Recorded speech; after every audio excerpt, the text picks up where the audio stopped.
আসসালামু আলাইকুম রহমতুল্লাহ। Hello guys, দেখেন আপনারা একটা বড় গাড়ি দিয়ে অনেক কার্টুন মাল অর্থাৎ অনেক কার্টুন পানি নিয়ে আসা হয়েছে। সেই পানিগুলো ছোট্ট একটা গাড়ি দিয়ে আনলোড করা হচ্ছে। এখন এই ছোট্ট গাড়িটা দিয়ে আনলোড খুব সহজেই করা হচ্ছে, কিন্তু এই ছোট্ট গাড়িটার কারণে বা এই যে তথ্য প্রযুক্তি, এই তথ্য প্রযুক্তির কারণে দিন দিন বেকারত্বের সংখ্যা বেড়েই চলেছে। এখানে এই গাড়িটা দিয়ে যদি মালগুলো আনলোড করা না হতো, হয়তো আরও 8 থেকে 10 জন শ্রমজীবী মানুষের কর্মসংস্থান বৃদ্ধি পেত।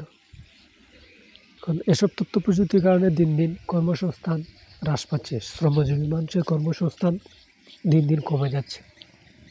দেখেন আপনারা কীভাবে একটা ছোট্ট গাড়ি দিয়ে অসংখ্য কার্টন পানি আনলোড করা হচ্ছে।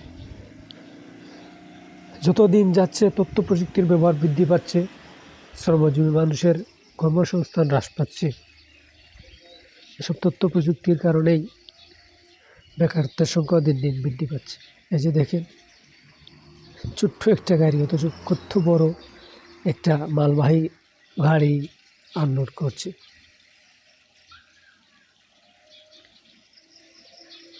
এসব তথ্য প্রযুক্তি দিন দিন বৃদ্ধি পেতেই চলেছে। দেখেন আপনারা কীভাবে আনলোড করা হচ্ছে।